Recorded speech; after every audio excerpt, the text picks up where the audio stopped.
Allen, désormais aux commandes de la coalition des planètes, doit prendre une très lourde décision dans le but de sauver une infinité de vies à travers l'univers connu. Mais pour cela, il doit condamner la Terre et probablement tous ses habitants à une mort atroce à l'aide du virus utilisé autrefois pour détruire les Viltrumites, un virus mortel qui a été encore une fois amélioré depuis sa dernière utilisation. Bien sûr, les choses ne vont pas se passer aussi facilement et il y aura de nombreuses dissensions autour d'Allen, mais aussi quelques ralliements surprises à son point de vue. Oliver notamment va devenir plus adulte et adopter une approche très fataliste de l'existence, quand son père et son frère tentent le tout pour le tout afin de sauver les humains de la Terre, même si cela veut aussi dire que les quelques Viltrumites survivants seront également saufs. Après d'âpres combats dans l'orbite terrestre, décision est finalement prise de rester sur un statu quo qui ne convainc personne mais dont on peut s'accommoder. Malheureusement, Oliver tente de pousser l'opération jusqu'au bout et se fait arrêter de justesse par Mark, qui prendra une décharge du terrible poison en plein visage à cette occasion. Alors qu'il paraît ne ressentir aucun effet, ceci se manifeste soudain de la plus terrible des manières. Pour le sauver, les Viltrumites acceptent de mettre leur savoir médical et leur dernier vaisseau à disposition afin d'étudier les réactions de l'organisme de Mark face au virus et de le sauver si possible. Si les héros de la Terre acceptent de prendre leur mal en patience et repartent gérer d'autres urgences, Dinosaurus, quant à lui, décide de tendre un piège au régent Trag pour récupérer le corps d'Invincible et achever de le soigner dans leur propre base secrète après avoir été prévenu par Allen de l'état de son seul allié. Tout ne se passera pas comme prévu, mais Mark sera bel et bien de retour sur Terre, sans certains de ses pouvoirs toutefois. Condamné temporairement à vivre comme un simple mortel, notre héros va devoir accepter à son tour que d'autres agissent à sa place et pas toujours comme il l'aurait voulu. C'est ainsi qu'un nouvel Invincible fait son apparition, nul autre que Parbal, dans un nouveau costume qui s'éclate comme jamais à vrai dire.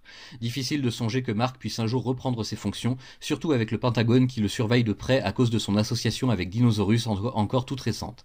Les plans de ce dernier ne connaissent pas de repos et seront accomplis quoi qu'il arrive, avec ou sans le véritable Invincible à ses côtés pour le focaliser.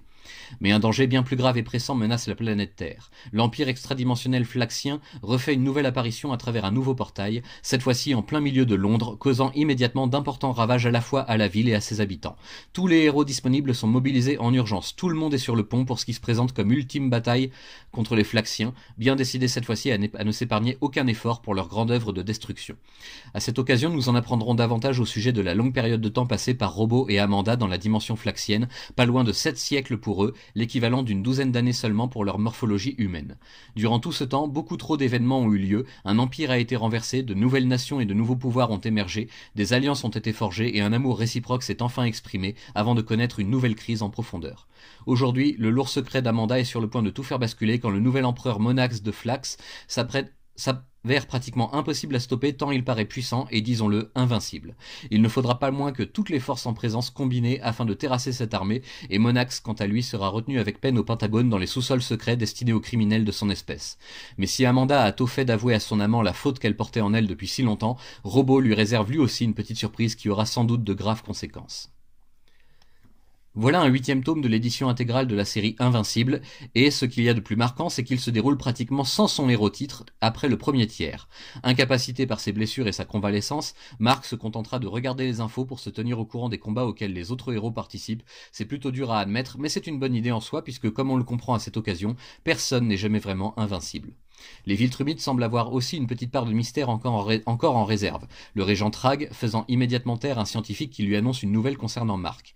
Encore une intrigue laissée en suspens pour quelque temps, pendant que le reste du monde continue de tourner et d'aller de plus en plus mal. Dinosaurus aussi prépare quelque chose, mais impossible de savoir quoi tant que Mark n'y sera pas mêlé, donc là aussi prenons notre mal en patience. Comme toujours, c'est du grand spectacle, avec de nombreux rebondissements et retournements de situation. Les relations entre les personnages secondaires sont davantage développées ici en l'absence du héros principal, et force m'est de reconnaître que j'ai passé un bon moment alors que les petites erreurs de Delcourt pour l'édition de ce tome avaient de quoi me faire craindre un certain dépaysement. Plus de peur que de mal, fort heureusement. Le carnet de croquis et de dessins préparatoires qui accompagne chaque tome depuis le début est également présent à la toute fin et nous permet de nous rendre compte, encore une fois, de l'incroyable cohésion des auteurs et artistes de la série entre eux, même quand ils ne travaillent pas tous au même niveau, au même moment, ni en même temps. C'est assez remarquable que ce que Robert Kirkman a réussi avec Invincible, et vraiment dommage de n'en prendre conscience que maintenant, mieux vaut tard que jamais, comme on dit. Plus que 4 tomes avant la fin de la série dans cette édition et ce format, peut-être les verrons-nous tous paraître cette année d'ailleurs, ce serait un superbe accomplissement pour Delcourt et une excellente façon de rythmer 2023 en beauté. Encore un peu de patience et d'ici là, espérons que Mark Grayson aura récupéré de sa superbe, parce qu'il nous manque déjà beaucoup.